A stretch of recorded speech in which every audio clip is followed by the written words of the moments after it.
పలు అభివృద్ధి కార్యక్రమాల్లో పాల్గొన్న డిప్యూటీ సీఎం కొట్టు సత్యనారాయణ సంచలన వ్యాఖ్యలు చేశారు. వంగవీటి రంగా మృతికి చంద్రబాబే కారణమని ఆరోపించారు. ముద్రగడ కుటుంబాన్ని కూడా చంద్రబాబు రోడ్డున పడేశారన్నారు.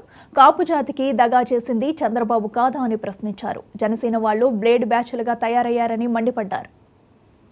మోహన్ రంగా గారిని చంపించింది చంద్రబాబు నాయుడు. ముద్రగడ పద్మనాభం గారి కుటుంబాన్ని రోడ్డుకి బజార్కి ఇచ్చింది ఎవరు? చంద్రబాబు నాయుడు. కాపులందరి మీద అక్కడ రైలు తగలబెట్టించి కేసులు పెట్టించింది ఎవరు? చంద్రబాబు నాయుడు. మళ్ళీ జగన్మోహన్ రెడ్డి గారు వచ్చాక ఆ కేసులన్నీ తీసేశారు.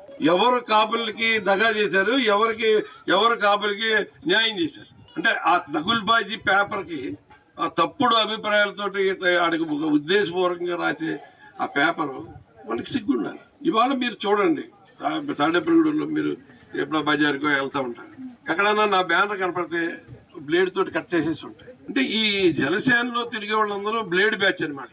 చూడండి మీరు ఎక్కడైనా సరే, మా వాడు ఒకటి 5,000, 7,000, 10,000 పెట్టి కోటింగ్ పెట్టారు, ఒక 50 పిక్చర్లు పెట్టారు. ఇక మా ప్రసాద్ వాళ్ళు అందరికీ చెప్పారు, పెట్టారు కదా అలా చూసుకుంటారు అనుకున్నాడు మా ప్రసాద్.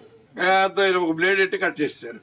మరి అక్కడ సీసీ కెమెరా ఉంటాయి, ఎన్ని ఉంటాయి, మరి చూసుకోవద్దా ఎవరో ఏంటి అన్నది? ఆ బ్యాచ్ని బ్లేడ్ బ్యాచ్ని పట్టుకోవద్దా? అంటే జనసేన అనేటప్పటికీ బ్లేడ్ బ్యాచ్ అనే అభిప్రాయాన్ని వాళ్ళు కలిగిస్తున్నారు.